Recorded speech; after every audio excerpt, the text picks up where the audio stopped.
Muy buenas tardes a todos, que el Señor les bendiga. Bienvenidos una vez más y por este tiempo a la última sesión de nuestro taller Hábitos Santos, que ha sido una verdadera bendición. Mi esposa ha estado escuchando detrás de cámaras y me dio muy buenas impresiones y de verdad que me siento muy contento por ella porque lo ha podido aprovechar.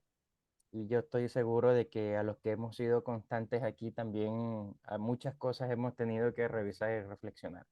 Hermano Rafael, bienvenido, Dios te bendiga, muchas gracias por tu tiempo una vez más, por estar con nosotros y bueno, hoy vamos con la guinda del pastel. Que el Señor te bendiga mucho. Buenísimo, muchas gracias Héctor nuevamente por la invitación. Es la tercera y última sesión de esta introducción a las disciplinas y hábitos santos. Y bueno, lo que hemos venido haciendo es tratar de motivar a la iglesia, a ustedes, a que podamos tener una mejor disciplina y un mejor manejo de nuestro tiempo. Y recordamos que no solamente estamos dando consejos de debes de cambiar esto o aquello, hemos ido a la raíz del problema de nuestros malos hábitos, que es el pecado, la idolatría. Entonces, no solamente esto se trata de qué implementar, qué ejercicios nuevos, qué hábitos nuevos puedo implementar que nos pueden ayudar, incluso sin haber cambiado el corazón.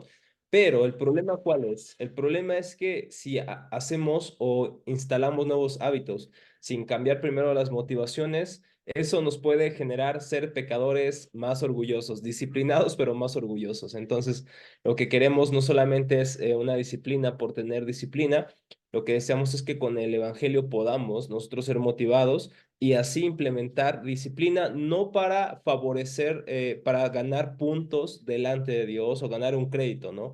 Si yo leo más, Dios me debe de bendecir más. Si yo oro más, Dios me debe de contestar como yo quiero. Si yo doy más ofrendas o diezmos, como le llames, entonces Dios me tiene que hacer rico, me tiene que bendecir. Esa no es la idea de las disciplinas. La disciplina no es hacerle, decimos en México, manita de puerco a Dios. Es decir, hacerle que Él haga lo que queramos porque ya hicimos algunas cosas.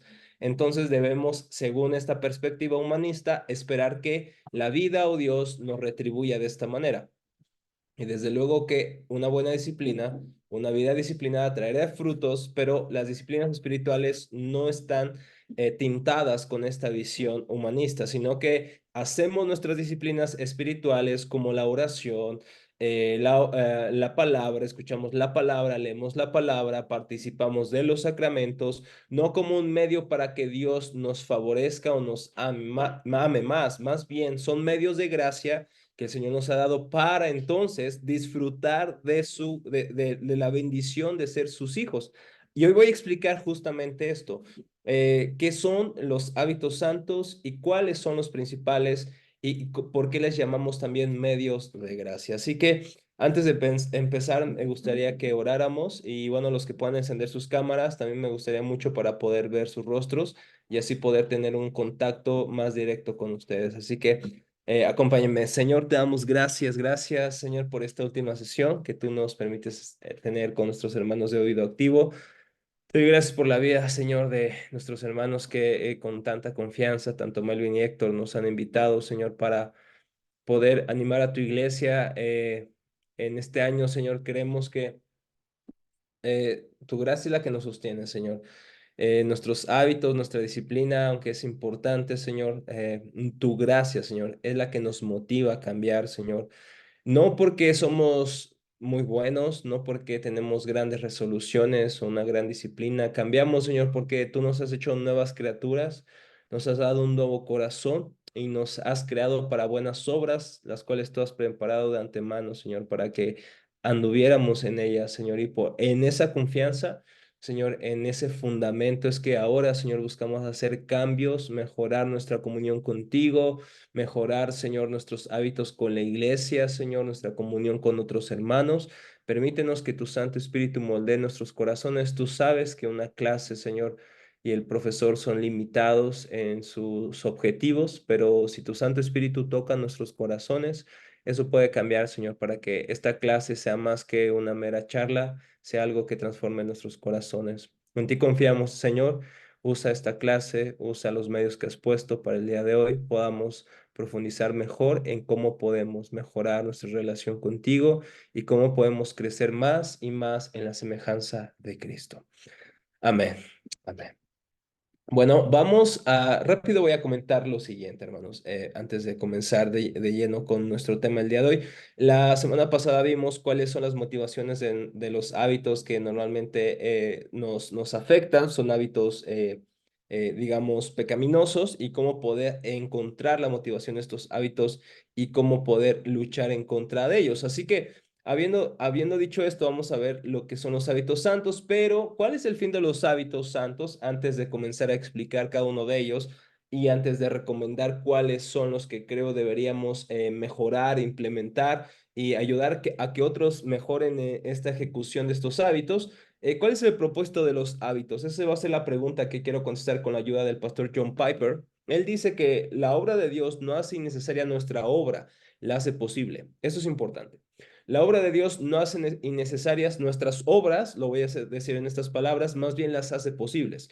En otras palabras, cuando el Espíritu Santo regenera nuestros corazones, lo vimos hace una sesión, es que nosotros somos nuevas criaturas y podemos obrar, valga la redundancia, obras dignas y obras que son aceptables delante de Dios, pero no por nosotros, no porque somos buenos, sino porque estas obras son hechas en Cristo Jesús. Así que si antes no podíamos erradicar un hábito pecaminoso e implementar buenos hábitos, hábitos que nos lleven a la semejanza a Cristo, es porque nuestros corazones no quieren eso naturalmente. No queremos buscar a Dios. Naturalmente nadie quiere leer la Biblia, naturalmente nadie quiere orar, naturalmente nadie quiere tener comunión con cristianos, naturalmente nadie queremos eso, a menos que el Espíritu Santo regenere nuestros corazones. Eso lo vimos, si hay algunos alumnos de Teología para la Vida por acá, no veo algunos nombres, pero vimos esto justamente desde la perspectiva reformada, cómo la voluntad del hombre está totalmente alineada, está en contra de Dios naturalmente por nuestro pecado. Detestamos a Dios y detestamos su ley, detestamos su palabra. Entonces, ¿cómo es que podemos amarla? ¿Y cómo podemos amar a Dios y buscar a Dios? Solamente por la obra del Espíritu Santo. Entonces, de ahí la frase de Piper, la obra de Dios no hace necesaria nuestra obra, más bien la hace posible.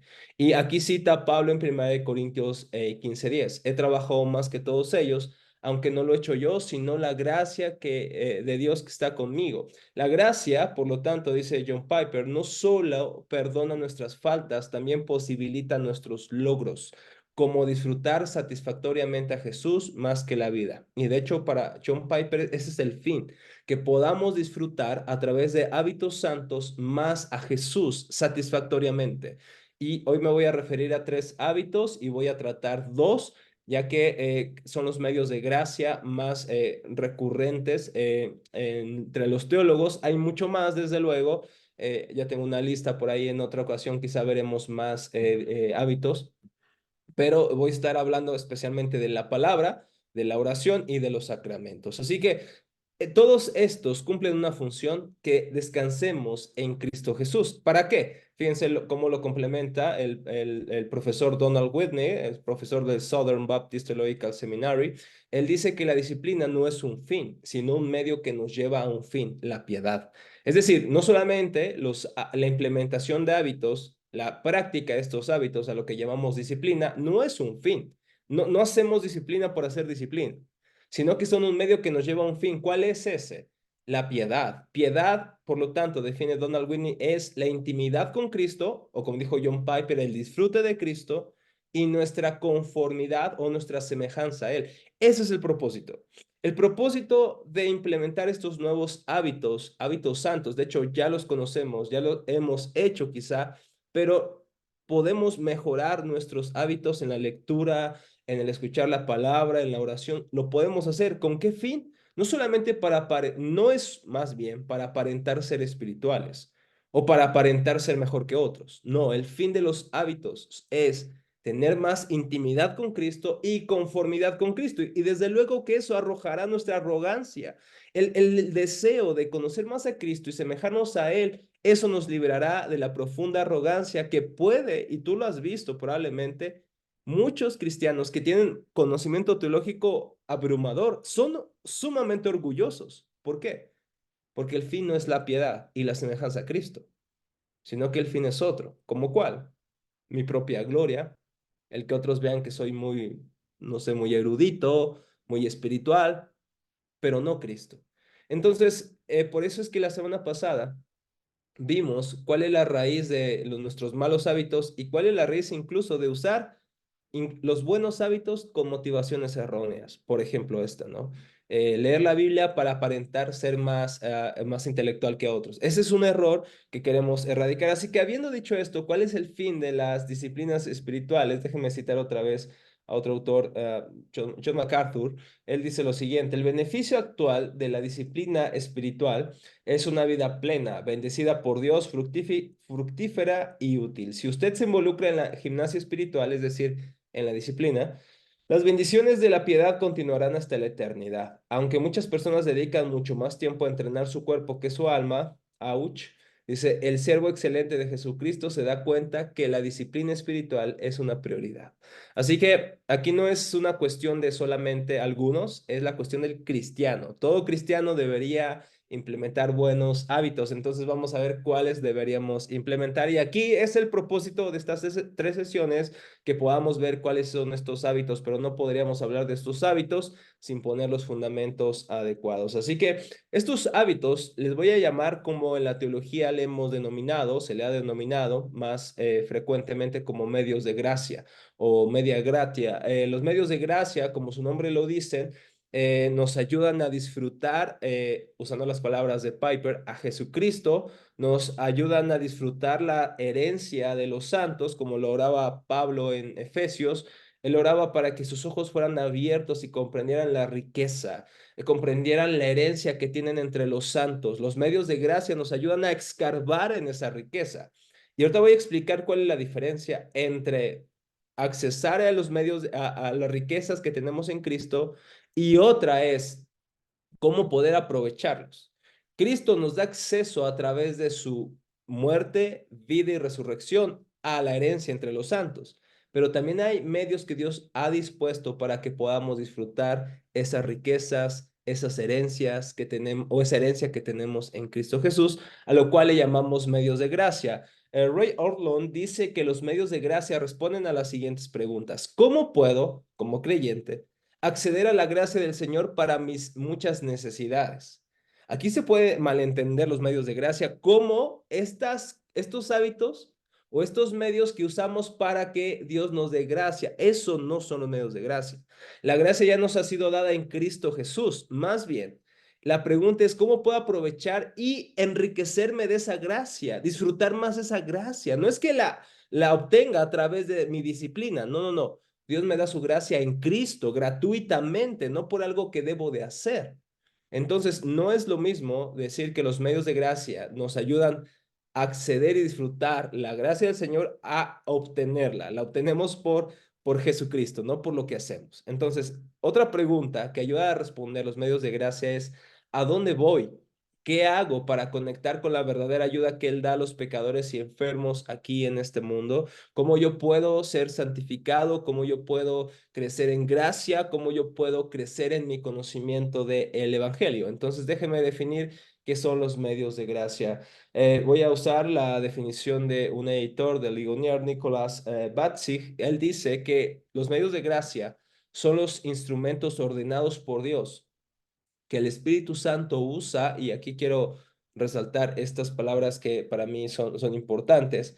Son los instrumentos ordenados por Dios. No, no son instrumentos diseñados por algún teólogo, son instrumentos ordenados explícitamente por Dios que el Espíritu Santo usa a fin de que de capacitar a los creyentes para recibir a Cristo y los beneficios de la redención. Aquí puede sonar un poco polémico esto, porque dirás, ¿qué no recibir a Cristo se da por gracia, por medio de la obra del Espíritu Santo? Sí, pero como dijo Martín Lutero, todos los días olvido a Cristo, por lo tanto, todos los días olvido el Evangelio, por lo tanto, todos los días lo debo recordar. Entonces los medios de gracia son el instrumento que Dios usa para que recordemos quiénes somos en Cristo y lo que Él ha hecho por nosotros. Entonces, estos medios Dios los usa para que recibamos, continuemos recibiendo a Cristo, recordando el Evangelio, porque todos los días lo necesitamos recordar, hoy lo necesitas recordar, porque probablemente se te olvidó, ¿no? ¿Quién de ustedes hoy puso su esperanza en su dinero, por ejemplo? ¿Quién de ustedes puso su esperanza en su matrimonio? ¿Quién de ustedes hoy puso su esperanza en su trabajo? ¿Quién de ustedes hoy puso su esperanza en el conocimiento? Creo que más de uno podríamos levantar las manos, ¿no es cierto? Porque hoy tenemos que volver otra vez a Cristo y decirle, Señor, gracias por mi trabajo, gracias por mi matrimonio, pero no permitas que mi salvación esté en eso, sino en ti. Y los medios de gracia que Dios nos ha dado es para recordarnos eso. Tu esperanza debe estar en mí, no en, en las cosas creadas. Entonces, los medios de gracia nos ayudan a eso, a recordar a Cristo y los beneficios de la redención. Aunque Él pudo haber decidido revelarle a Cristo, a su pueblo, de forma inmediata, dice este autor, Dios determinó hacerlo a través de ciertos medios. Dios determinó hacerlo o darnos o ayudarnos a expandir, disfrutar nuestro gozo en Él a través de ciertos medios. A esto le llamamos medios de gracia. J.C. Ryle, que fue un pastor anglicano, él dijo que los medios de gracia son los canales designados a través de los cuales el Espíritu Santo transmite nuevos suministros de gracia al alma y fortalece la obra que Él ha comenzado en el hombre interior. Voy a poner un ejemplo, los sacramentos. Tenemos una visión en Latinoamérica de los sacramentos desde una perspectiva romanista. La perspectiva romanista, como ustedes saben, creen que los sacramentos es literalmente hay un milagro, el milagro de la transformación o transubstanciación, donde la sangre y el cuerpo de Cristo literalmente se convierten en eso, ¿no? El pan se convierte en la carne y la sangre, el vino en la sangre de Cristo. Lo cual, de ahí su significado de la misa, que es una forma de que el sacrificio de Cristo se replique en cada misa, lo cual es una herejía total y abierta. Sin embargo, algo que creemos, ya sea que tú pertenezcas a cierta denominación protestante, luterana, wesleyana, reformada, creemos que la Santa Cena no solamente es un mero simbolismo, ¿no? Hay ciertos sectores de la iglesia que lo creen, solamente es un simbolismo, pero creemos que no es menos que eso, pero es mucho más. La Santa Cena es el momento en que Dios nos recuerda lo que Cristo ha hecho por nosotros y el Espíritu Santo obra en nuestros corazones para fortalecernos en nuestra fe. Entonces, aunque no creemos que literalmente se conviertan en la carne y la sangre de Cristo, sí creemos que por la obra del Espíritu Santo, el Espíritu Santo nos transmite, nos fortalece en nuestros corazones. Y dirás, pero solamente es un pan y el vino, un jugo de uva. Sí, no creemos que los elementos en sí tengan el poder. Más bien es el Espíritu Santo el que fortalece nuestros corazones. Entonces, no importa la calidad del vino ni la marca de tu pan, importa lo que el Espíritu Santo hace en el corazón. Así que, nuevamente, esto lo hago para ejemplificar lo que dice Joyce Ryle, que nos transmite nuevos suministros de gracia al alma y fortalece la obra que él ha comenzado. No sé ustedes, pero ¿cuántos de ustedes han ido a la iglesia un domingo sin querer ir? O sea, cuando vas, arrastras de tu esposa, de tu esposo, cuando vas incluso bien desanimado o desanimada.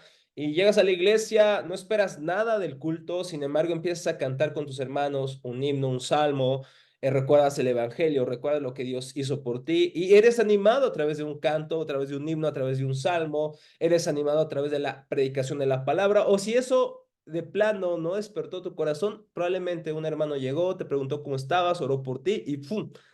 Llegaste a tu casa reanimado. No cambiaron tus circunstancias, ni tus problemas se esfumaron, pero tu corazón fue animado por el Espíritu Santo.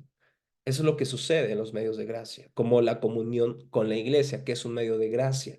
Dios usa a los hermanos, Dios usa el culto público, Dios usa la oración en el culto, Dios usa la predicación de su palabra como medio de gracia para darnos suministros del evangelio, para fortalecer la obra que Él ya ha comenzado, para recordarnos, tú eres mi hija, tú eres mi hijo, y te amo porque estás en Cristo. Y eso es lo que necesitamos. Así que déjenme leer algunos comentarios por acá. ¿Alguien tiene alguna pregunta hasta este punto? Por ahí dice Héctor. ah, Dice Héctor, es lo mismo que conocemos con disciplinas espirituales. ¿A qué te refieres con que es lo mismo en Lo- comparación con qué? los medios de gracia. Mm, Los medios de gracia, ¿se pueden distinguir en qué sentido, Héctor? Porque muchas disciplinas espirituales no son conocidas como medios de gracia. Hay disciplinas que nos van a ayudar y fortalecer ciertos medios de gracia, pero los medios de gracia, especialmente digo, lo voy a hablar de, creo que de todas las tradiciones evangélicas, sin importar el trasfondo, creemos que los medios de gracias principales son la palabra, la oración y la comunión con la iglesia y los sacramentos. Entonces son los principales. Ahora, hay disciplinas espirituales que van a fortalecer estos medios de gracia. Por ejemplo, escribir un diario. Escribir un diario no es propio de los cristianos, lo hace cualquiera, ¿no es cierto? Pero en lo personal, y lo sucedió también a los puritanos y a otros hermanos como David Brainerd y demás, escribían sus oraciones. Entonces, el medio de gracia es la oración. Un hábito que fortalece ese medio de gracia es escribir tus oraciones. Entonces, es una forma en la cual tú puedes como tratar de aterrizar mejor tus ideas, lo que tú pides, lo que está sucediendo, no sé, en tu corazón en ese momento. Y es un fortalecimiento a ese medio de gracia. Entonces, sí son diferentes, los podemos distinguir, pero hay medios de gracia que desde luego también podemos hablarlos como disciplinas espirituales, en este caso, la palabra, la oración, los sacramentos, la comunión con la iglesia. A ver, por aquí dice. ¿Qué otra cosa? Por ejemplo, otra disciplina espiritual que podríamos no considerarla espiritual, por ejemplo, sería unos buenos hábitos alimenticios, ¿no? Tener un buen hábito alimenticio. No es un medio de gracia, ¿ok? El medio de gracia explícitamente en la escritura no está como tienes que comer bien, ¿no? Pero lo que sí es cierto es que tener una buena alimentación te va a ayudar a tu estudio de la palabra. Si tú te empiezas tu día con un pan de dulce, si empiezas tu día y discúlpenme los que son paneros, yo soy panero, hermanos, me cuesta mucho, la verdad. Pero si tú empiezas tu día comiendo dulce, haciendo que tu glucosa esté al máximo, tú no vas a tener ni concentración para leer la palabra, no vas a tener ni las ganas de hacerlo porque lamentablemente el azúcar en exceso realmente es fatal para tu cuerpo, para tu concentración, para tu cerebro. Incluso si tú consumes mucho azúcar diariamente, déjame decirte que estás poniendo un granito o muchos granos de azúcar en tu cerebro, en un sentido afectándolo para que tú puedas obtener Alzheimer. Entonces, tenemos que también pensar en esto, aunque la comida saludable no es un medio de gracia, sí fortalece el medio de gracia que es el tiempo en la palabra. Por ejemplo, nos da mayor concentración si despertamos, tomamos un vaso de agua. Y si tú tienes mucha hambre, pues te invito a que comas avena o algo más saludable, evitando los azúcares refinados principalmente. Y lo puedes endulzar con algún edulcorante, con miel o con ¿cómo se llama este amor? Free monk, fruto del monje, no sé, mi esposa es nutrióloga, entonces sé algo por ella. Y la verdad es que eso te va a tener mayor concentración. Es más, yo te diría que no tomes café al inicio, o sea, que te esperes 90 minutos antes de tomar tu primera taza de café, porque también, aunque te despierta, después te va a dar un bajón que es muy natural. Entonces, mejor tomar agüita y empezar tu día con una lectura concentrada, ¿no? Ahora, esto es una disciplina, pero que no es un medio de gracia. Sin embargo, fortalece el medio de gracia, que es la lectura de la palabra. No sé si queda clara la distinción, Héctor. Sí, sí, sí, yo igual pensaba también, por ejemplo, en el ayuno, las vigilias, la oración comunitaria, estas otras prácticas adicionales que son propias de nosotros como cristianos evangélicos, porque en el fondo, como tú decías, los romanos no tienen esto, prácticamente ninguna de estas prácticas, pues. Sí, la iglesia de Roma ve como, sí, sí, o sea, sí tiene como la intención, ¿no? Por ejemplo, de la oración y de la comunión, con una perspectiva un poco distinta, ¿no? Pero hay algunos romanistas que, digo, por ejemplo, Joseph Ratzinger, o el Papa Benedicto XVI, como se le conocía, Creo que tiene una visión de los hábitos muy parecida al protestantismo en muchos sentidos, pero normalmente las disciplinas espirituales pues no son tan enfatizadas desde el púlpito, digamos, o desde la misa, ¿no? Y les digo porque yo he ido a misa, o sea, yo crecí en un ambiente donde mi mamá era catequista, o sea, yo era monaguillo, hermanos, y casi era sacerdote, entonces yo sé un poquito de ese trasfondo y además obviamente leyendo sus encíclicas, sus documentos y demás, y también todo lo que en el Concilio de Trento ellos emitieron contrarrestando la Reforma, en el primer Concilio Vaticano, en el segundo Concilio Vaticano, el énfasis en las disciplinas espirituales o en o los medios de gracia, pues en ese sentido no es muy fuerte, ¿no? En el protestantismo sí lo ha sido porque en la Biblia vemos que así lo es. Y bueno, aquí decía Gregorio, la Santa Cena es el recordatorio de la comunión y reconciliación entre Dios y nosotros, exactamente. Y aquí habla Gregorio del ejemplo de la división, exacto, cuando la iglesia se juntaba, por ejemplo, en el texto que Pablo recuerda las palabras de la institución de la Santa Cena, en ese momento muchos llegaban de sus trabajos, o incluso hay algunos cristianos que eran bien acomodados, llegaban con comida, llegaban con vinito, y mientras llegaban los hermanos que eran esclavos o que salían tarde de sus trabajos, ellos comían, incluso se emborrachaban, y decía Pablo, ¿cómo puede ser que así ustedes puedan participar de la Santa Cena de manera indigna? Entonces, la Santa Cena era un momento recordar más bien la reconciliación que tienen ricos y pobres. En lugar de ellos acabarse su comida que trajeron, deberían haberla esperado para que los hermanos más pobres o esclavos en ese tiempo pudieran haber disfrutado también de la comunión, porque ese es el centro, como dice Gregorio, ¿no? La comunión entre cristianos. Por ahí tengo un sermón, ya después se los envío con Héctor hablando del tema. Pero bueno, abordando esto, me gusta mucho y creo que es mi definición en este caso favorita de los medios de gracia, dice Tim Challies, tuve la oportunidad de conocerlo hace 2 semanas, mi esposa y yo. Dice que las disciplinas los medios de gracia son las disciplinas a través de las cuales Dios nos comunica su gracia santificante. Y aquí Gregorio decía en la frase anterior que pusimos de los medios de gracia, en lugar de recibir es recordar a Cristo. Y estoy de acuerdo, Gregorio. Y por eso me gusta más la definición de Tim Challies, que dice que los medios de gracia son disciplinas a través de las cuales Dios nos comunica su gracia santificante. Ahora, aquí va a decir que lo estoy enredando de muchas maneras, pero podríamos hacer una distinción, pero no una separación. Gracia santificante la está diferenciando Chalice de una gracia salvadora. La gracia salvadora no se recibe a través de las disciplinas. La gracia salvadora se recibe por la gracia y por la obra del Espíritu Santo. Entonces, no recibimos la gracia del Señor por lo que hacemos, porque eso estaríamos entrando en un marco de visión del hombre muy romanista, donde las obras pueden cooperar para nuestra salvación, ¿no? Como unas obras condignas, dignas de recompensa de Dios, lo cual no creemos en eso, ni obras de condigno, meritorias, no creemos en eso porque la Biblia no nos da la pauta para pensar que nuestras obras o nuestra iniciativa crearía en Dios el deseo de salvarnos. No es así. Creemos que es por gracia solamente.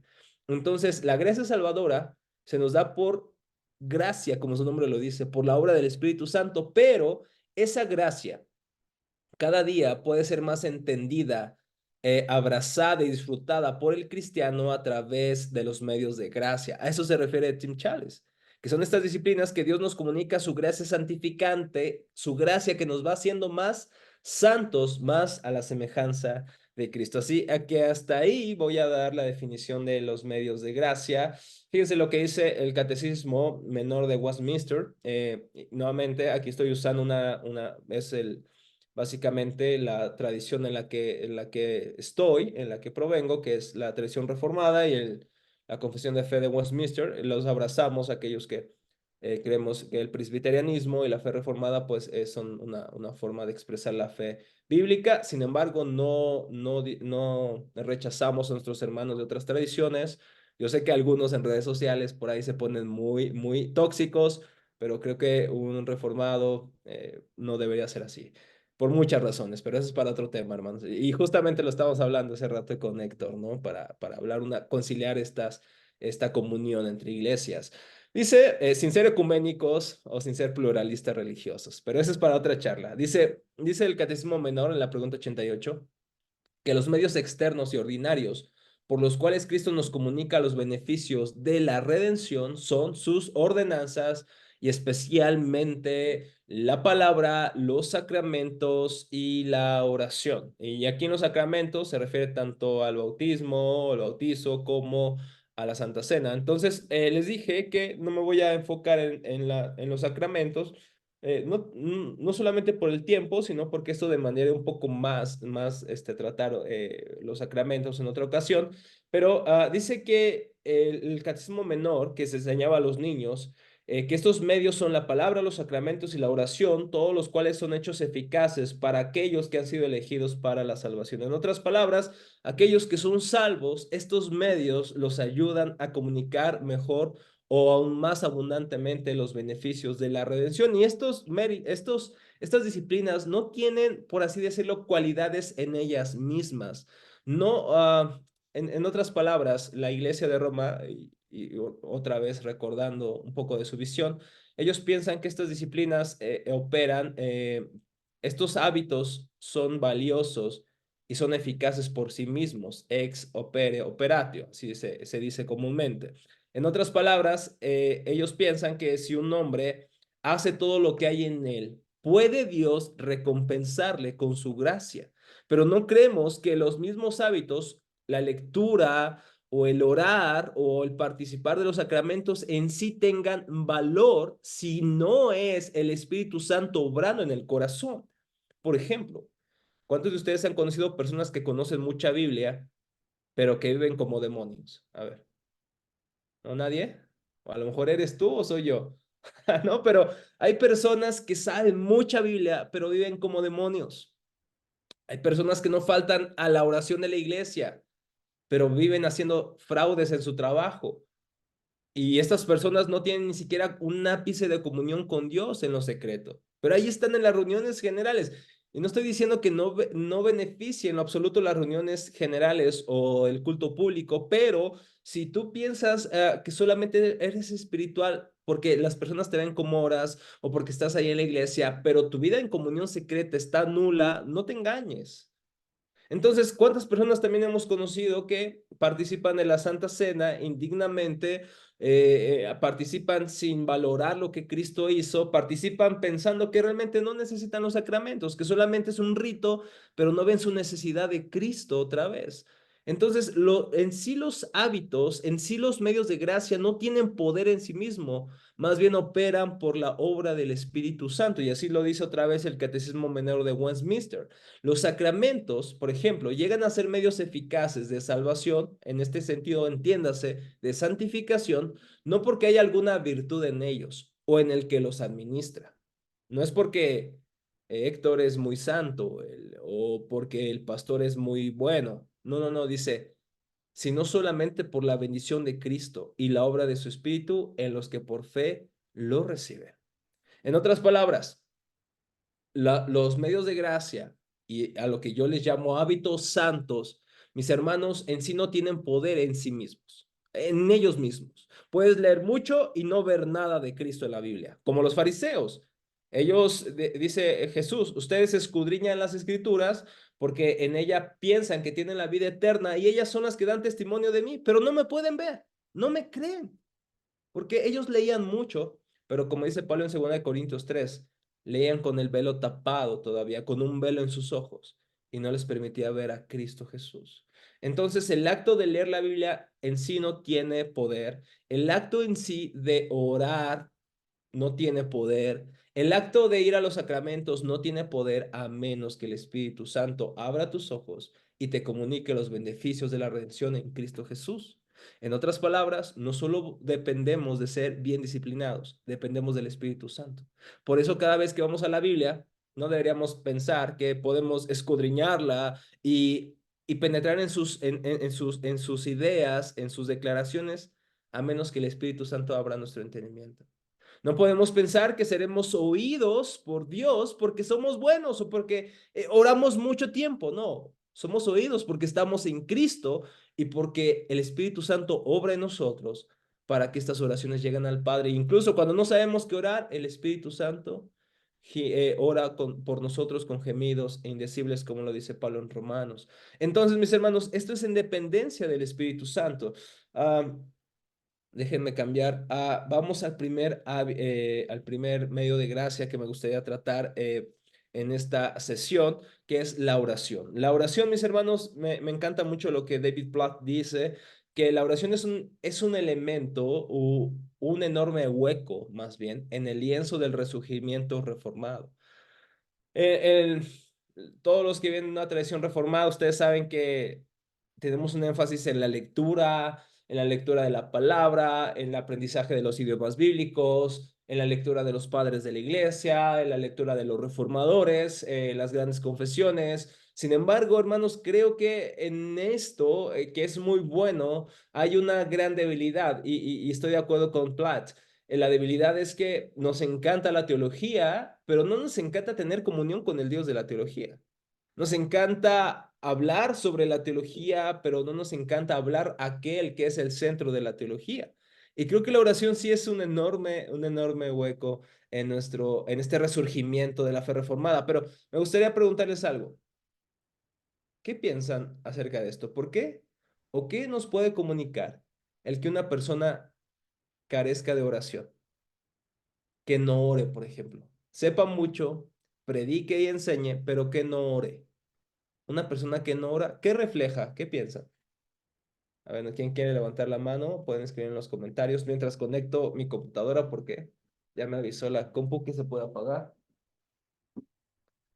¿Qué refleja una persona que no ora? Yo creo que una de las Jesús. cosas que se ve es falta de paciencia, o sea, mucha irritación, mucha angustia quizás, o falta de dominio propio en algunas situaciones que ameritan esa paz que solo da el Señor. Mm, entonces, a ver, si entendí, Héctor, es una persona que no ora probablemente sea porque, o sea, ya está desesperanzada, ya no le ve sentido a sus oraciones. Ok, puede ser que una persona ya no confíe en Dios, ¿no? O que no esté confiando en Dios en esta situación, ¿no? Porque en medio de cualquier adversidad, pues, Cristo debería ser nuestra esperanza. Autosuficiencia, eso que dice Lady creo que está buenísimo. Orgullo, ¿no? El hecho de no orar refleja que, en otras palabras, aunque no lo digas, estás diciendo, no te necesito, Dios, no te necesito. Estoy bien y no te necesito a ti. Y puede ser una persona que hable muy bien, que predique muy bien, pero si no ora, lo que realmente está reflejando es una confianza excesiva en sí mismo. O como dice Lady, autosuficiencia. Por aquí también escribiendo otra vez, inseguridad, Cardi. Ok, a ver, inseguridad. ¿Cómo puede reflejar nuestra falta de oración la inseguridad, Carmi? A ver, no sé si nos puedas, ya seas abrir tu micrófono o escribir en los comentarios cómo la falta de oración refleja mi inseguridad. Ayúdame a ver esa conexión directa, ¿no? De eso.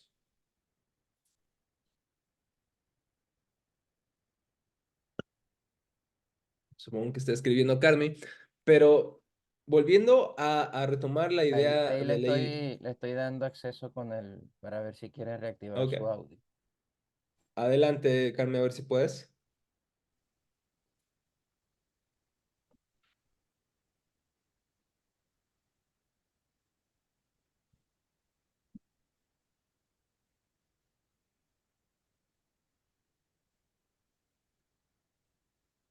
A ver, es que aquí no sé si te entiendo mucho, Carmen, porque dices, no tiene seguridad en sí misma la persona, porque desde luego es que puede sonar contradictorio, Carmen, porque si no estás seguro de ti mismo o de ti misma, que digo que es algo importante también, desde luego, pero la oración refleja que, aunque estés segura de tus capacidades, la oración refleja que estás segura que la capacidad de Dios es mucho mayor. Entonces, cuando oras, está reflejando que la capacidad de Dios es mucho mayor que la tuya, y cuando no oras, probablemente tienes una excesiva confianza en ti misma o contigo mismo.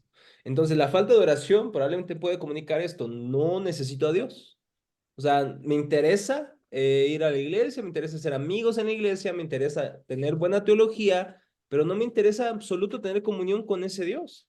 Podemos vivir siendo ateos funcionales, aunque en lo teórico pensemos que seamos cristianos, pero en la práctica podemos ser ateos funcionales, que dicen creer en Dios, pero si no desean a Dios y si no tienen comunión con Dios, la pregunta, ¿realmente conocen a Dios? Porque el conocimiento en el sentido bíblico no solamente se refiere a adquirir verdades en la mente. El conocimiento en las escrituras se refiere a una relación con Jesús. Juan 17:3, porque esta es la vida eterna, que te conozcan a ti, el único Dios verdadero, y a Jesucristo a quien has enviado. La palabra conocer en lo absoluto es solamente tener conocimiento teórico, es tener una relación con Dios, es tener intimidad con Dios. Jesucristo les dice en Mateo 7, en aquel día muchos me dirán, Señor, Señor, en tu nombre hicimos milagros, profetizamos, echamos fuera demonios, mas yo les declararé, apártense de mí, hacedores de maldad, porque nunca los conocí. ¿A poco Jesús no conocía, no sabía de su existencia? Claro que sabía de su existencia, porque Él es Dios, Él es omnisciente. Sin embargo, cuando dice, no les conocí, es que no tuve una relación con ustedes, nunca tuve una comunión con ustedes. Esa es la idea central del texto. Entonces, el conocimiento de la Biblia, en el sentido semítico, es una relación íntima, relacional, experiencial, no solamente teórica. Desde luego que va acompañada con la teórica, pero va más allá de a tener una relación de deleite en la otra persona, en este caso, con nuestro Dios. Por aquí dice, Estela, cuando no se ora, la persona cree que Dios lo hará sin que pida nada. Probablemente esté esperando que Dios haga lo que tú quieras, pero sin oración. Oh, bueno, Yo, Julie yo dice, sin tengo, oración no puedo. yo tengo una Sí. idea con respecto a la oración, hermano. Me gustaría que tú me ayudes a ver si estoy en lo correcto Ujú, o ujú, si ando navegando en las locuras. Yo a veces he dicho estas cosas en público. Cuando nosotros no sabemos orar, es decir, cuando estamos recién convertidos, es cuando mejor oramos. ¿Por qué? ujú, Porque en esos momentos a ti te dicen que, bueno, los primeros pasos, ¿no? Tienes que, bueno, conversar con Dios, ya sea en tu espacio privado, público, como sea, y te dicen que tiene que ser desde tu corazón, lo que tú sientas, adorar a Dios y estas cosas. Pero a medida que vamos avanzando en el Evangelio, nos vamos estructurando, ¿verdad? Y vamos incorporando información a ese proceso, y entonces ahora sabemos más cosas. Y resulta que aunque sabemos más y se supone que tenemos la estructura correcta de una oración, lo que debería de llevar y lo que quizás no debería llevar, pero entonces nos enfocamos en cumplir con esos pasos y dejamos quizás la parte genuina de donde hablamos con Dios abiertamente, la dejamos de un lado o poco la tenemos en cuenta. claro, claro. Sí, creo que también puede hacer eso y también la parte de cuando te conviertes, estás en tu enamoramiento, ¿no? En un sentido. Mm, Entonces, cuando pasa tiempo, te empiezas a acostumbrar y por alguien escribió hace rato, llega la monotonía, ¿no? El hecho de hacer las cosas mecánicamente, el hecho de perder esa intimidad con el Señor refleja eso, ¿no? Que nuestra relación es monótona. Y creo que se da a varios factores, pero uno de los principales es lo que voy a decir en un momento más. Pero tomando esta idea, por ahí también escribían que la falta de oración, más bien orar, no solamente es tener estas ideas sobre Dios, sino experimentar el amor de Dios. Y eso es lo que Pablo básicamente nuevamente ora en sus cartas, que podamos experimentar la anchura, la profundidad del amor de Cristo. En otras palabras, la oración no solamente busca la adquisición, la lectura busca la adquisición de verdades sobre Dios y la oración busca el experimentar esas verdades, experimentar esa relación con Dios.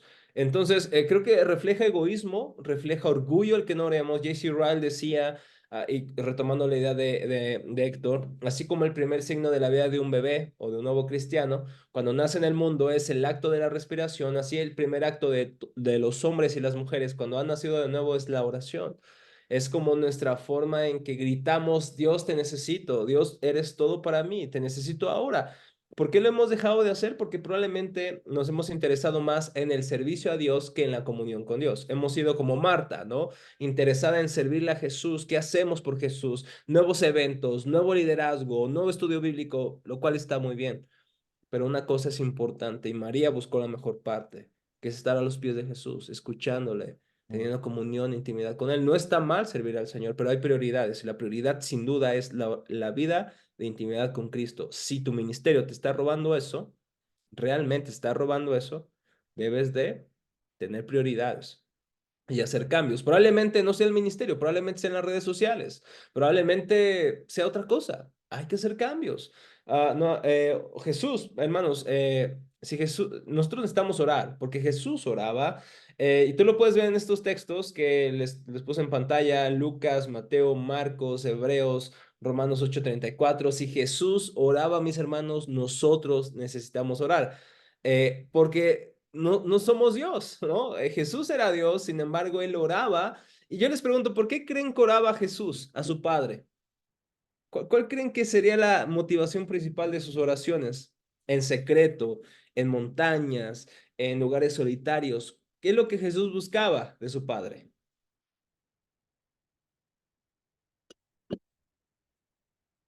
Podrían pensar que Jesús buscaba poder, que Jesús buscaba recibir cierta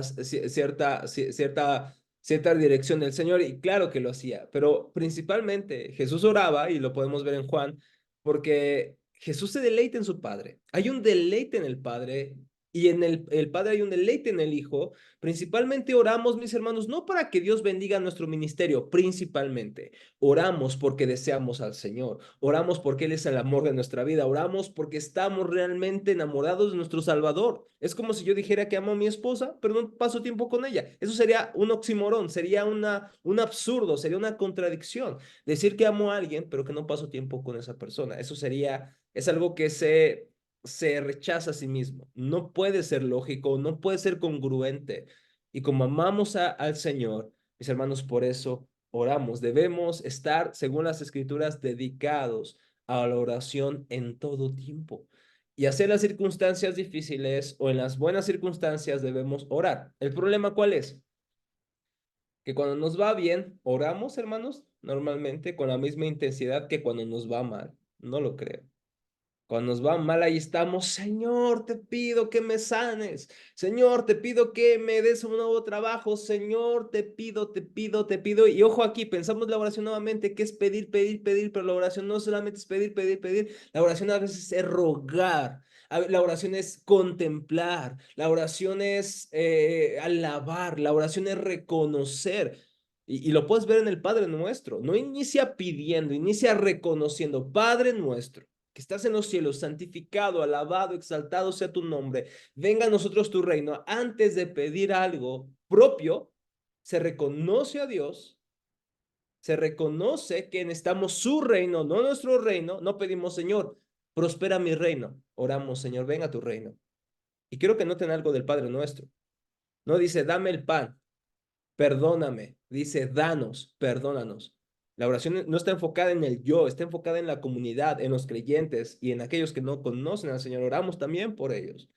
Entonces, necesitamos recuperar la oración porque, hermanos, yo le decía a un grupo de predicadores que estamos llevando un diplomado en predicación, oramos no para que Dios bendiga nuestros sermones, oramos porque Él es nuestra vida, Cristo es nuestra vida y sin Él nada podemos hacer. Sin Él nuestra vida, hermanos, ¿de qué sirve que hablemos como ángeles? ¿De qué sirve que tengamos grandes poderes de oratoria? ¿De qué sirve que atraigamos a las masas si nuestra vida está seca por completo y no tiene a su vida, que es Cristo? Oramos porque Cristo es nuestra vida, mi hermano, y eso debería ser lo que nos mueva. Ahora la pregunta es cómo orar, cómo llevar al siguiente nivel este medio de gracia. Y aquí les voy a colocar una imagen que ustedes conocen, que es el proceso de la comunicación, ¿no? Como le llamamos, no sé cómo le llaman en sus países, pero es el proceso de la comunicación donde hay un emisor, alguien que emite un mensaje, hay un canal por el cual se emite ese mensaje, hay un receptor que recibe ese mensaje y hay una retroalimentación, un feedback, una contestación de el receptor al emisor. Entonces, es el proceso común de la comunicación, ¿no?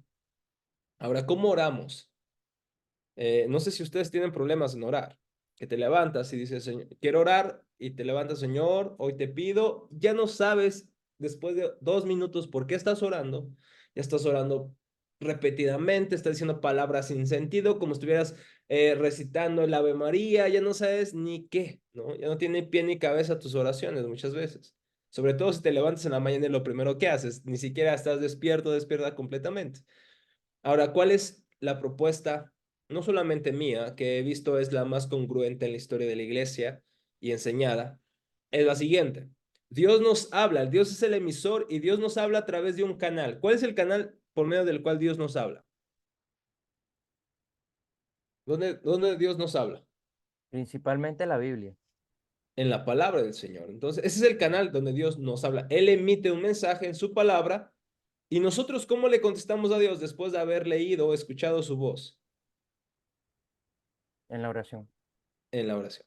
Entonces, la mejor forma que yo he visto que me ayuda no solamente a tener palabras que orar, sino a tener oraciones bíblicas, oraciones centradas en la voluntad del Señor, oraciones según la perspectiva del reino del Señor, es leer la palabra, meditar la palabra, y cuando yo he meditado la palabra he visto verdades por la obra del Espíritu Santo, entonces oro la palabra, oro en respuesta a lo que he leído. Oro en respuesta a un salmo, oro en respuesta a un capítulo de la Biblia, oro en respuesta, por ejemplo, en la mañana estaba leyendo cómo en Jeremías, el pueblo que quedó en Judea se fue a Egipto buscando ayuda del faraón y ellos incluso le fueron a decir a Jeremías, ora al Señor por nosotros y escucharemos. Y no escucharon, ellos dijeron, no te vamos a escuchar.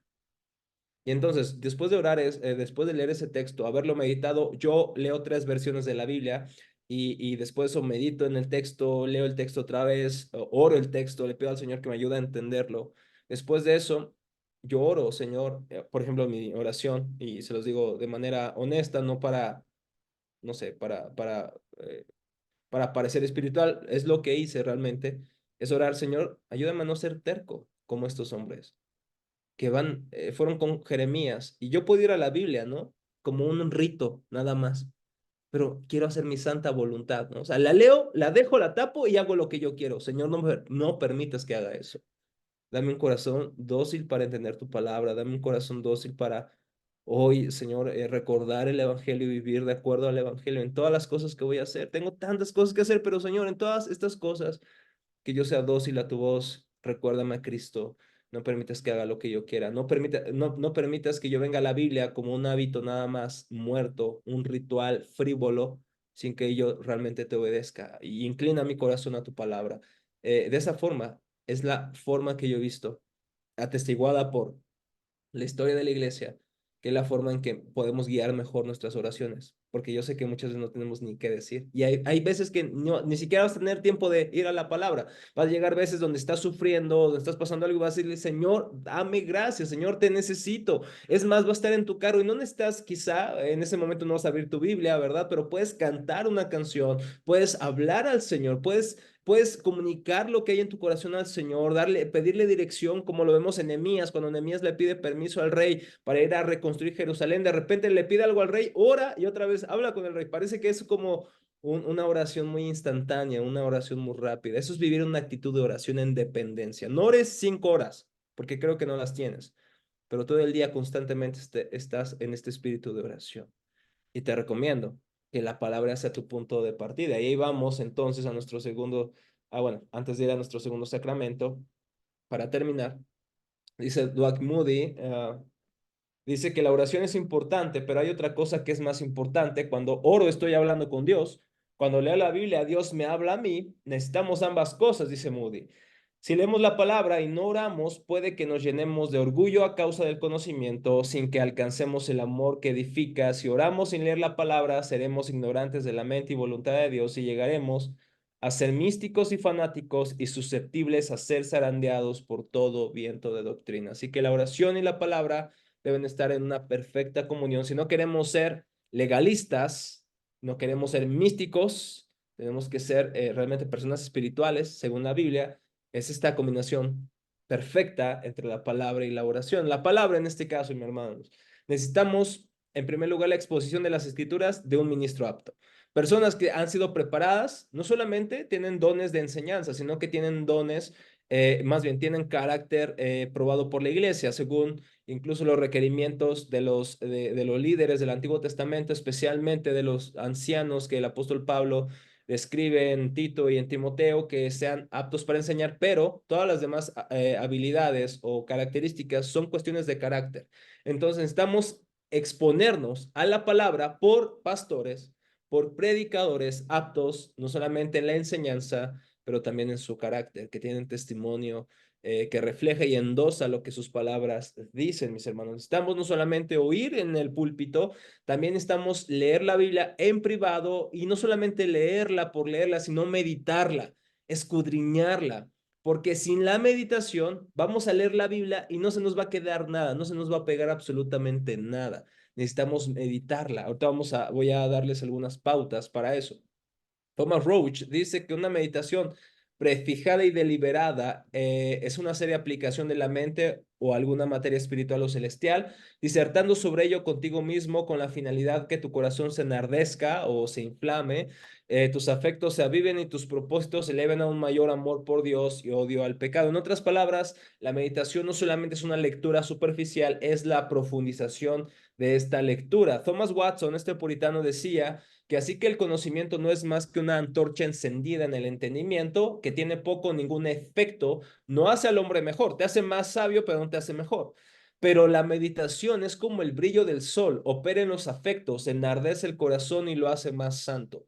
La meditación se apodera de la vida que hay en una verdad. Por eso, hermanos, creo que la lectura en sí puede tener un efecto, pero no tiene un efecto perdurable ni profundo. Necesitamos meditar las escrituras para eso. Debemos oír para no estar equivocados, pero necesitamos meditar para no estar sin fruto. Y aquí les doy algunas recomendaciones. Déjenme ver si, no sé por qué en mi iPad no están pasando las diapositivas. Bueno, antes de eso, déjenme citar a Donald Whitney. Él dice que una de las muchas razones por las que amo orar la Biblia no solo es porque es un método de oración, como lo vimos hace un rato, sino porque también es un método para poder meditar sobre las escrituras. Lees un versículo, piensas en él por un momento, hablas con Dios al respecto y luego quizás vuelves a mirar el texto una vez más y empiezas el proceso nuevamente. Al hacerlo ya no solo estás orando la Biblia, la estás asimilando. Y fíjate, nuevamente, para orar necesitas la guía de la palabra. Para meditar necesitas la oración de la palabra. Entonces, no podemos separar la palabra y la oración. Nuevamente, si la separas, te vuelves un erudito muerto en tu corazón. Si oras sin la guía de la palabra, te vuelves un místico que ante cualquier cosa, cualquier persona que diga, esa es la palabra del Señor, le vas a creer sin que verifiques eso por la palabra, te volverás un místico totalmente ignorante o un místico que no tiene una regla de verdad que lo guíe. Entonces, esto me gusta mucho lo que apunta Donald Whitney y este es el método para terminar que yo le sugiero que he usado y que he ido adquiriendo a lo largo de los años y que también desde luego he sido motivado e influenciado por otros hermanos, escritores, teólogos y cristianos en general. Número uno, yo les aconsejo pidan luz al Espíritu Santo, no solamente con el fin de tener más verdades en tu mente, también para que tú seas transformado, transformada. Entonces, antes de ir a la palabra, pídele, Señor, abre mis ojos para ver las maravillas de tu ley, como oraba el salmista. Ayúdame a entender tu palabra, ayúdame, dame luz, te necesito. No soy suficiente en mí mismo, mi intelecto no es suficiente para penetrar en los misterios de la palabra. Número dos, después de que has orado, lee el texto. Muchos de nosotros en este año hicimos un plan de lectura donde tenemos que leer 5 capítulos diarios. Mi hermano, yo tengo un conflicto con eso, porque si tú tienes un plan de lectura tan extenso de leer 5 capítulos diarios, déjame decirte que vas a leer mucho, pero vas a meditar muy poco, porque estás apurado, leyendo, cumpliendo con el plan. Yo más bien, mis hermanos, qué bueno que tienes un plan, pero tranquilízate un poco. No estás compitiendo con nadie. Si solamente lees un capítulo al día, está bien, pero que lo hayas leído, que lo hayas meditado profundamente.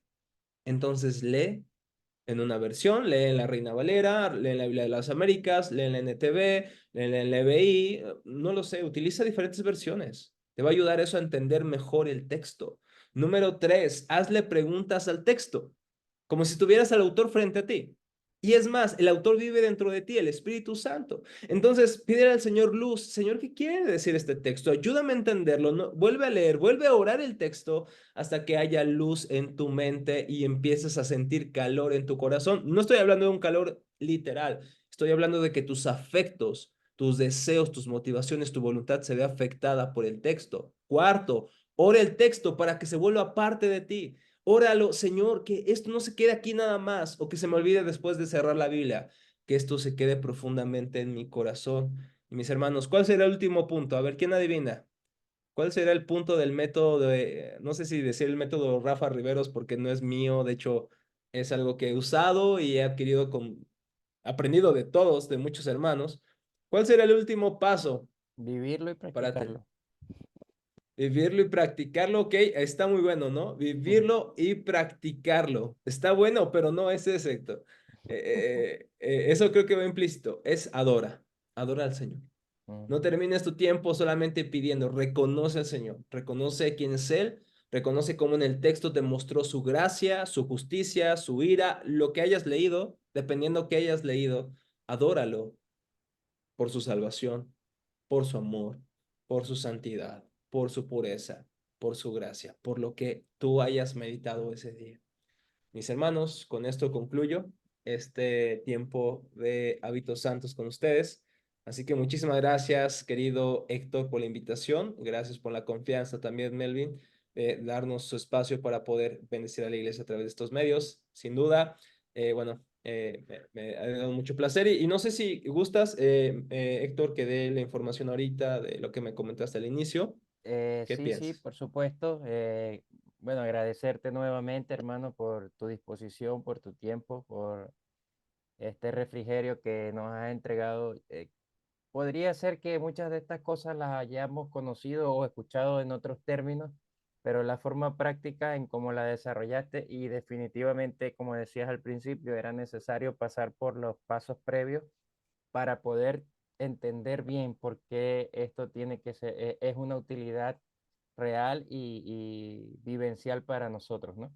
Entonces, sinceramente, yo me siento muy complacido y agradado de que hayamos podido concretar esta formación. Y claro, adelante, puedes comentar allí de lo que te planteé al principio. Claro, gracias Héctor. No, pues para mí ha sido una experiencia bastante enriquecedora y yo sé que van a decir, pero ¿por qué usted si está hablando? Bueno, al hecho al enseñar aprendes, ¿no? El que más aprende es el que enseña siempre, ¿no? Es el que más aprende. Entonces, también gracias por sus comentarios, gracias por a todos los que nos vieron, a los que entraron, a los 40 que a lo mejor ya no pudieron entrar, no les dio ganas, no sé, pero hermanos, a todos los que ustedes han estado, han escuchado este taller. Les doy gracias por la confianza también y por su apertura al escuchar. Y bueno, también Héctor me preguntaba si podría hablar un poco acerca del Instituto Bíblico al que tengo el privilegio de dirigir.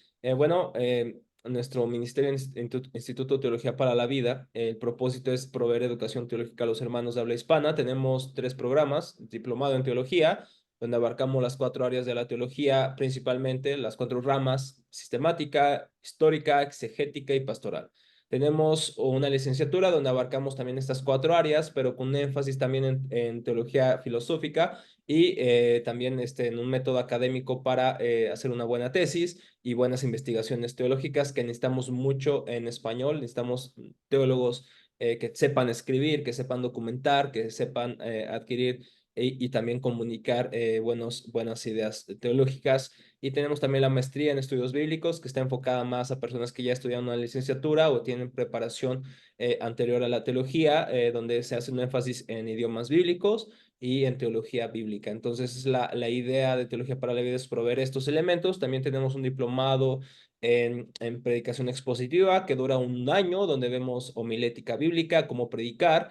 Estudiamos exégesis bíblica, cómo entender el texto bíblico y también, desde luego, pues vemos los fundamentos de la predicación, historia de la predicación y es un taller, es un diplomado bastante extenso, pero el propósito es que ustedes puedan tener una buena capacitación, incluso personalizada en la predicación. Y también pronto tendremos un diplomado en consejería bíblica, les daremos más información, todavía no tenemos las fechas específicamente, pero el propósito es seguir proveyendo recursos a los hermanos y también tenemos la modalidad de talleres intensivos.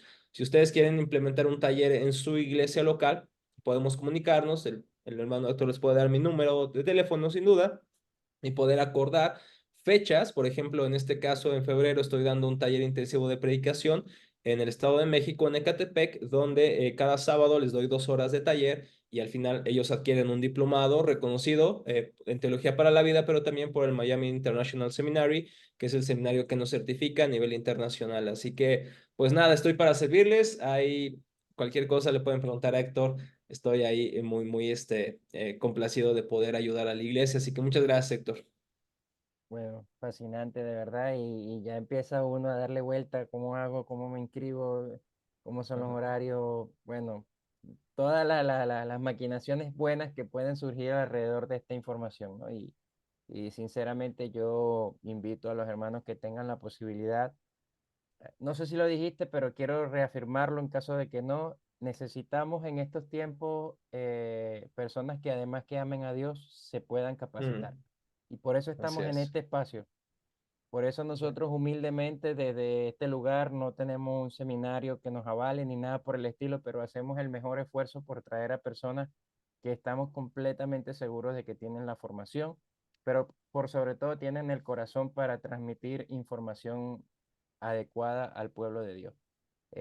Difícilmente vamos a conseguir aquí personas que nos estén enseñando cosas antibíblicas y mucho menos herejía. Entonces, Ujú, tratamos en lo posible de hacer ese esfuerzo bien sistemático, bien ordenado, de estos espacios pequeños, humildes, pero que sean de la mayor calidad y con la mejor intención de que cada uno pueda crecer. Y ojalá esto sea el chispazo inicial para que decidan entrar a un instituto, a un diplomado, no importa el que sea, si es el del hermano Rafael, excelente, yo sé que van a salir bien preparados, pero hay hoy en día también muchas posibilidades, así que así es. eso es una preocupación que yo tengo desde hace un buen tiempo, yo también siento que tengo ese don de quizás de enseñar o me gusta compartir lo poquito que sé, pero lo hago obviamente en el nivel que yo sé que no me voy a comprometer en cosas que Mm, pueda hacer caer a los hermanos. Así sí, que les sí. agradezco a todos los que estuvieron acá, no solo esta semana, también la semana anterior y la semana anterior. Por ahí les dejamos un link en el grupo, en el chat, para que si gustan puedan seguirnos allí no el link que les dejé es solamente informativo, ahí no va a estar gente Mm, comentando ni nada para que no se sientan abrumados, pero ahí vamos a estar compartiendo cada vez que haya un taller, que haya una ponencia. Aprovecho y les invito, mañana voy a estar en vivo por YouTube con el hermano Jorge Gil, no sé si lo conocen, él es director de Cross Examine. Vamos a mm, estar hablando un tema acerca de la teología bíblica basada en los trabajos de Mike Heiser. mm, Entonces, yo sé que también es tema profundo, quizás no está para todos los niveles, pero al que le interesen estos temas, quedan invitados para mañana a las 8 de la noche, hora del este de los Estados Unidos. Y básicamente, bueno, para que allí, si deciden seguir formándose en los espacios que nosotros abrimos, ese es un buen lugar. Entonces, yo les sí, bendigo a todos. Hermano, me gustaría que nos despidas nuevamente con oración y sí. darte una vez más las gracias. Yo sé que la gloria es para el Señor, pero tenemos que tener gratitud también y, como dice la palabra, Gracias. honrar a los que nos presiden y de verdad que tú has sido un buen elemento de Dios en estos tiempos. Esperamos tenerte pronto Gracias. nuevamente y ahí quedan abiertas unas cositas que ojalá podamos tratar más adelante. Claro que sí, cuando tenga la oportunidad de tener tiempo de escribir un libro sobre el tema que me apasiona mucho, lo haré y serán los primeros en saberlo. Así que me gustaría mucho plantear esto en palabras que creo que me sale mejor que hablar, ¿no? Pero ojalá podamos encontrarnos otra vez. Y bueno, también le recordaba aquí, querido Héctor, que el 26 de octubre inicia las inscripciones para la Teología para la Vida. Pueden escribirme ahí en el número que les dejé. Mm. Y bueno, serán bienvenidos y cuando ustedes gusten, aquí estoy para servirles. Por ahí ya planeamos algo con Héctor, así que es un placer. Y bueno, déjenme orar para terminar este tiempo. Aquí están Perdón, dame un preguntando. segundito. Sí, A Julie que está colocando algo acá. Julie, si entras a la comunidad, ahí yo voy a dejar los links de las tres clases para que las puedas repasar, la de hoy y las ah, dos anteriores. ¿me las puedes pasar cuando las tengas, Héctor? ¿Seguro? Sí, claro que sí. Súper, muchísimas gracias. Bueno, déjenme orar. Señor, te damos gracias porque nos has permitido culminar este taller, Señor, con tantos hermanos de tantos países. Te doy gracias porque Tú nos permites tener estos medios tecnológicos para ello. Gracias por la bendición que tú nos das, tanto de tener un celular, una computadora, tantas cosas que nos permite, Señor, disfrutar para el bien de nuestras almas. Te doy gracias por eso. Yo te pido por esta comunidad de hermanos de Oído Activo y todos los participantes, Señor, que tú los lleves a una comunión más íntima contigo, Señor, que sobre todas las cosas tú seas conocido, atesorado y adorado, Señor. Ese es el propósito de este taller, Señor. El propósito no es el nombre de un maestro, de un profesor, de un instituto. El propósito es tu gloria. El propósito es que nuestros hermanos te conozcan más a ti, Señor. Y que si estas clases tú, Señor, te dignas de usarlas, si usas nuestros débiles esfuerzos para tu gloria y el bien de la iglesia, eso será nuestra recompensa más grande, Señor. Y te damos gracias por esta oportunidad. Te doy gracias por la oportunidad de conocer a Héctor, Señor, sobre todo porque a través de esta amistad, de esta relación ha surgido este taller. Y te doy gracias por la oportunidad de darme a estar con estos hermanos. Permite que les pueda agregar algo de valor a estas enseñanzas, Señor, que realmente ellos puedan conocerte más, Señor. Ese es el fin. Así que te pido todo esto no en mi nombre, no en el nombre de mis títulos o de mi conocimiento. Es en el nombre de Cristo que te pido esto. Amén. Amén. Bueno, Amén. bendiciones para todos. Yo paro por acá.